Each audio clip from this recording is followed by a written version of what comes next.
Assalamualaikum warahmatullahi wabarakatuh. Saya Citra Naila Wardah, mahasiswa Manajemen Pendidikan Islam semester 6. Di sini saya akan menjelaskan tentang sejarah pendidikan Islam pada masa Rasulullah sampai dengan pada masa Abbasiyah. Berbicara tentang sejarah pendidikan Islam, pada hakikatnya tidak terlepas dari sejarah Islam. Periodisasi sejarah pendidikan Islam itu dapat dikatakan berada dalam periode Islam itu sendiri. Secara garis besar, sejarah Islam itu dibagi menjadi 3 bagian, yaitu pada periode klasik, periode pertengahan, dan periode modern.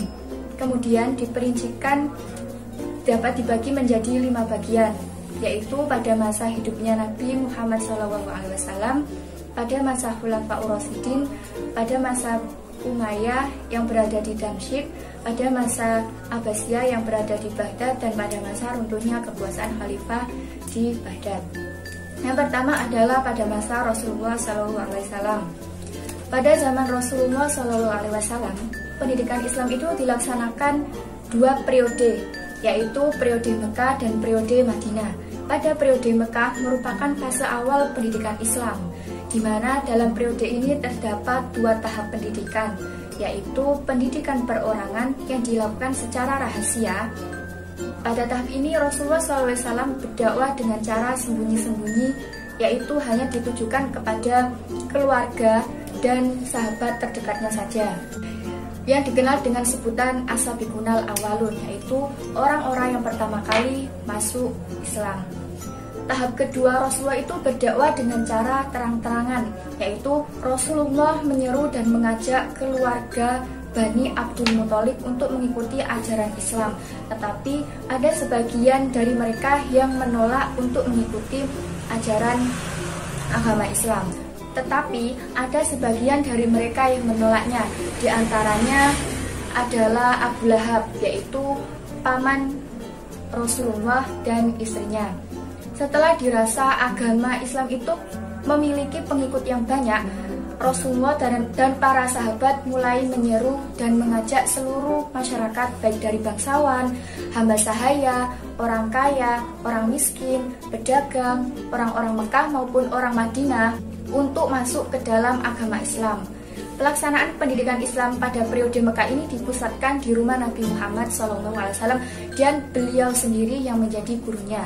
Pembelajarannya itu menggunakan nasihat-nasihat yang langsung diamalkan, baik itu yang berkaitan dengan akhlak atau budi pekerti yang luhur maupun ibadah dalam menyembah Allah semata dan menjauhkan diri dari kemusyrikan, tahayul, dan khurafat. Pada pelaksanaan pendidikan periode Mekah, Rasulullah hanya memfokuskan diri pada penanaman akidah dan yang berkaitan dengannya saja. Sedangkan pada periode Madinah, Rasulullah telah lebih menyempurnakan lagi proses pendidikan, yaitu dalam pembinaan pendidikan yang difokuskan pada pendidikan sosial dan politik dalam artian yang luas. Pada materi pendidikan Islam di Madinah itu tidak lagi terbatas pada masalah-masalah akidah, ibadah, dan akhlak, tetapi materinya lebih kompleks dan cakupannya lebih luas.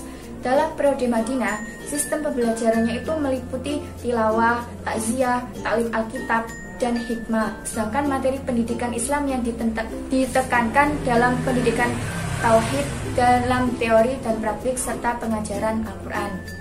Yang kedua adalah pada masa Khulafaur Rasyidin. Setelah Rasulullah SAW wafat, maka tampuk kepemimpinan umat Islam dipercayakan kepada Khulafaur Rasyidin, yang berarti para pemimpin yang mendapatkan petunjuk.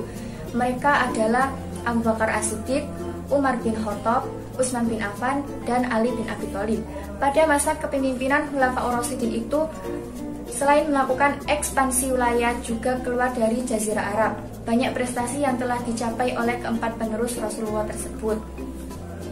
Yang pertama adalah Khalifah Abu Bakar As-Siddiq.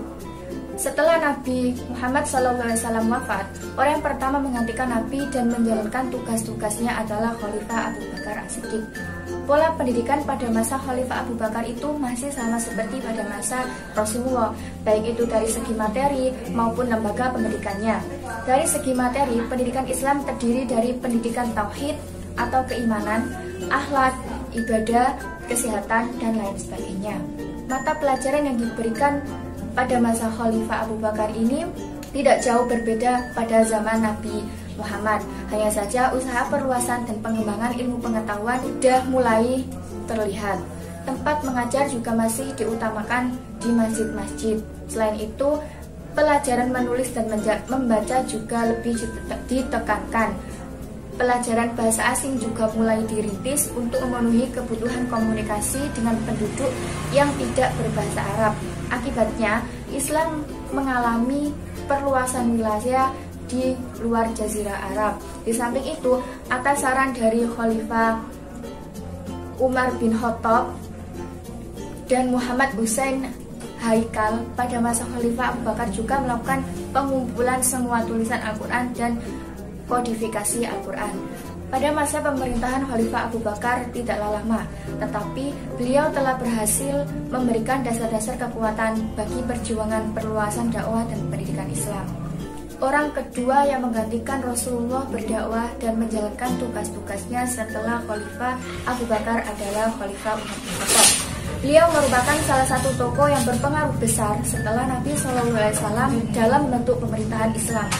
Di bawah pemerintahannya, Islam meluas dengan kecepatan yang luar biasa. Pada masa Khalifah Umar bin Khattab, pendidikannya berpusat di Madinah, Mesir, Syria, dan Basirah. Karena pada masa pemerintahan Khalifah Umar, sahabat-sahabat yang sangat berpengaruh tidak diperbolehkan keluar daerah kecuali atas izin dari beliau dan dalam waktu yang terbatas. Khalifah Umar merupakan seorang pendidik yang melakukan penyuluhan di kota Madinah dengan penerapan pendidikan di masjid-masjid dan pasar-pasar, serta mengangkat guru dan menggajinya untuk setiap daerah yang ditaklukkan. Metode yang dipakai adalah guru duduk di halaman masjid, sedangkan murid melingkar. Sedangkan mata pelajaran yang diberikan adalah membaca dan menulis Al-Quran dan menghafalkannya, serta belajar pokok-pokok agama Islam. Dalam pemerintahan Khalifah Umar, telah ditetapkannya masjid sebagai pusat pendidikan dan terbentuknya pusat pendidikan Islam di berbagai kota dengan materi yang dikembangkan baik dari segi ilmu bahasa, menulis, dan pokok-pokok ilmu-ilmu lainnya. Selanjutnya, orang ketiga yang menggantikan Rasulullah SAW berdakwah dan menjalankan tugasnya adalah Khalifah Utsman bin Affan. Pada masa Khalifah Utsman, pelaksanaan pendidikan Islam tidak jauh berbeda dengan masa sebelumnya, yaitu hanya melanjutkan apa yang telah ada. Berbeda hanya dengan pemerintahan Khalifah Umar, proses pelaksanaan pola pendidikan pada masa Khalifah Utsman itu lebih ringan dan lebih mudah dijangkau oleh masyarakat yang ingin belajar Islam, dan dari segi pusat pendidikannya juga lebih banyak, sebab para sahabat bisa memilih tempat yang mereka inginkan untuk memberikan pendidikan kepada masyarakat. Pada masa Khalifah Utsman, ada pengaruh yang sangat besar bagi pendidikan Islam, yaitu mengumpulkan ayat-ayat Al-Quran dan persalinannya. Sedangkan tugas mendidik dan mengajar pada masa Khalifah Utsman itu diserahkan kepada umatnya itu sendiri. Artinya pemerintah tidak mengangkat dan menggaji guru-guru dan pendidiknya. Mereka melaksanakan tugas hanya mengharap keridhaan dari Allah SWT. Ada 3 fase dalam pendidikan dan pengajaran yang berlaku pada masa Khalifah Utsman, yaitu fase pembinaan, fase pendidikan, dan fase pelajaran. Selanjutnya, orang keempat yang menggantikan Rasulullah berdakwah dan menjalankan tugas-tugasnya adalah Khalifah Ali bin Abi Thalib. Pada masa pemerintahan Khalifah Ali, pendidikan yang masih berjalan seperti apa yang telah berlaku sebelumnya. Selain adanya motivasi dari falsafah pendidikan yang dibina pada masa Rasulullah, juga tumbuh motivasi dan falsafah pendidikan yang dibina oleh kaum Syiah dan Khawarij yang mengakibatkan banyaknya pandangan dan paham yang menjadi landasan serta berpikir yang memberi kesempatan untuk beraikan umat Islam mendatang. Pada masa Khalifah Ali, pendidikan kurang mendapat perhatian. Hal ini disebabkan karena pemerintahan Khalifah Ali selalu dilanda konflik yang berujung pada kekacauan. Dasar pendidikan Islam yang tadinya bermotif akidah tauhid sejak masa itu tumbuh di atas dasar motivasi, ambisius, kekuatan, dan kekuasaan. Tetapi sebagian besar masih tetap berpegang teguh kepada prinsip-prinsip pokok dan kemurnian yang dianjurkan Rasulullah SAW.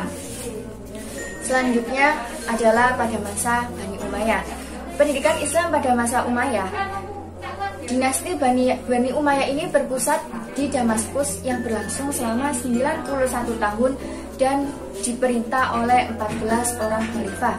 Pada masa Umayyah memiliki beberapa kesamaan dan pendidikan pada masa Khulafaur Rasyidin. Pendidikan pada masa ini masuk dalam fase pertumbuhan penduduk Islam. Pendidikan Islam yang mulai pada masa Rasulullah berpusat di Madinah. Ketika masa Umayyah, pendidikan Islam mengalami perkembangan yang cukup luas karena negara Islam itu bertambah luas dengan pesat ke seluruh Syria atau Sam, Irak, Persia, Samarkand, Mesir, Maroko, dan Spanyol.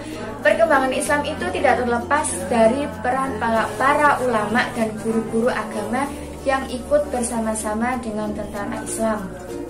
Pada masa pemerintahan Bani Umayyah, pendidikan yang berkembang bersifat desentrasi. Kajian ilmu yang ada tersebar dan berpusat di kota-kota besar yaitu Madrasah Mekah, Madrasah Madinah, Madrasah Basrah, Madrasah Kufa, Madrasah Damsyrik yang berada di Sam, Madrasah Fustat yang berada di Mesir. Pola pendidikan yang berkembang pada masa Bani Umayyah ini terbagi menjadi 3 tingkatan, yaitu tingkat pertama, tingkat menengah, dan tingkat tinggi.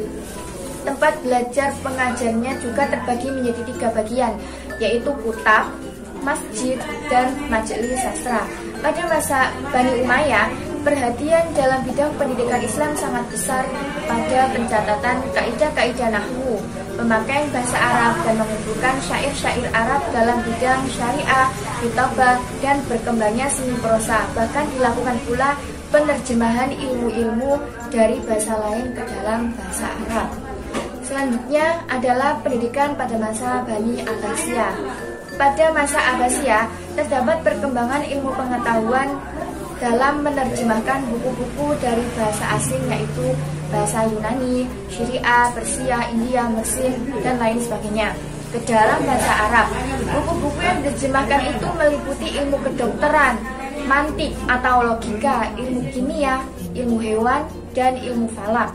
Selain itu, pengetahuan keagamaan seperti fikih, usul fikih, hadis, mustalah hadis, tafsir, dan ilmu bahasa semakin berkembang karena zaman Bani Umayyah ini usaha telah dirintis.